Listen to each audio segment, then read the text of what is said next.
You won't believe what this woman's best friend actually did to test her loyalty. And trust me, by the end of the story, you're going to have very strong feelings about it. So this comes from the AmItheAsshole subreddit, a place where people bring their messiest situations and let the internet decide who's in the wrong. Our narrator is a 23-year-old woman, and she's posting on a throwaway account because, her words, a lot of her friends are on Reddit. Which, honestly, already tells you this situation is messy. She has a close friend. We're going to call her Stella. And Stella has this habit. This really specific, really frustrating habit of testing people. Like, she'll manufacture little situations just to see how her friends react. Things like, I just wanted to see if you'd notice I was upset. Or, I wanted to see if you would drop what you were doing to help me. Little traps. Little pop quizzes on whether you're a good enough friend. Now, our narrator has already told Stella directly that she hates this. She's asked her, please just talk to me. If something's bothering you, say it out loud. Like an adult. Stella heard that feedback and apparently filed it directly in the trash. So here's what happened. Last weekend, the two of them went out to dinner with two other friends. Normal night, nothing crazy. At the end of the meal, everyone asked for separate checks. When our narrator gets her bill, she notices something's off. One of Stella's drinks has been charged to her tab by mistake. But here's the thing, Stella had already paid and left. So our narrator makes a judgment call. She doesn't want to make a scene, doesn't want to complicate things for the staff, so she quietly pays it and figures she'll just mention it to Stella afterward. No big deal. And she does exactly that. While they're all saying their goodbyes outside, she casually, nicely mentions to Stella, hey, just so you know, I think one of your drinks ended up on my bill by accident. Super low-key. No drama. Just heads up. And that's when Stella goes cold. Just completely shuts down. Says, oh. That's it. Just oh. Our narrator, who describes herself as pretty awkward in tense social moments, doesn't really know what to do with that. So she just lets it go. They say goodbye. She goes home. And then later that night, the text arrives. Stella sends a message saying she felt our narrator had been acting selfishly. That she didn't feel appreciated in their friendship despite doing so much. And then she drops the bombshell. She says she had noticed the drink wasn't charged to her. She knew. And she waited. She deliberately waited to see if our narrator would just offer to cover it, as some kind of thank you for helping her move into her new apartment 2 months ago. 2 months ago. Let that sink in for a second. Stella helped her friend move, which, by the way, we'll get to in a moment. And then, 60-something days later, she is sitting at a dinner table, watching a billing error happen, and deciding this is the moment. This is the test.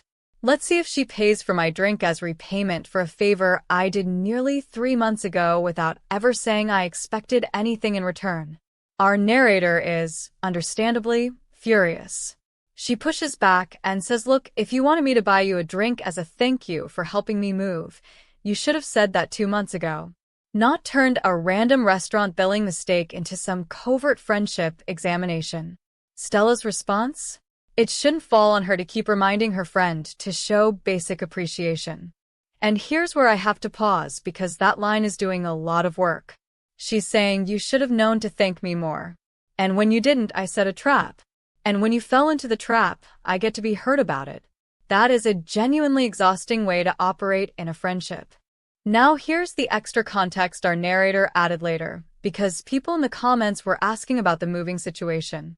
Apparently, she's someone who really hates asking for help and inconveniencing people.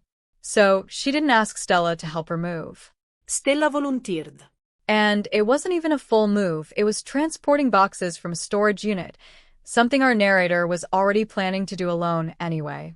And she did buy them both takeout afterward as a thank you. She said thank you out loud. She did the thing. So Stella volunteered for something relatively small, got fed and thanked, and still decided 2 months later that she was owed more, and that the right way to collect was through a secret test at a restaurant. Okay. Back to the story. They agree to meet for brunch the next day to talk it out in person. Our narrator gets there first, orders a coffee, and is ready to have a real, honest conversation. And then Stella sits down and immediately, before a single word of real dialogue can happen, she says she hoped our narrator had thought more about her actions. Not, hey, I want us to understand each other. Not, I feel hurt, and here's why. Just, I hope you've reflected on what you did wrong. And that was it. That was the last straw. Our narrator stood up, paid for her coffee, And left. she texted Stella afterward and said she was done participating in the tests. Done being friends with someone who refuses to communicate like an adult.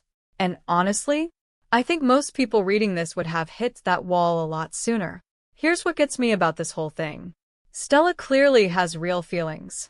She clearly wants to feel appreciated and valued by the people in her life. Those are completely valid things to want. But the way she goes about expressing them, through secrecy, through tests, through engineered situations, it doesn't actually get her what she wants. It just puts the people who care about her in impossible positions where they're constantly failing exams they didn't know they were taking. And when someone has already said directly, please stop doing this, and the response is to just keep doing it, that's not a communication style difference. That's a choice. So, not the a-hole. Not even a little bit. But here's what I want to know from you. Have you ever had a friend like Stella? Someone who tested you instead of just talking to you? And more importantly, what would you have done when she sat down at that brunch table and opened with, I hope you've thought more about your actions? Would you have stayed and tried to work through it? Or would you have grabbed your coffee and walked out too? Drop a comment and let me know. And if you want more stories like this one every single day, hit that subscribe button. New videos going up all the time, and trust me, it only gets wilder from here.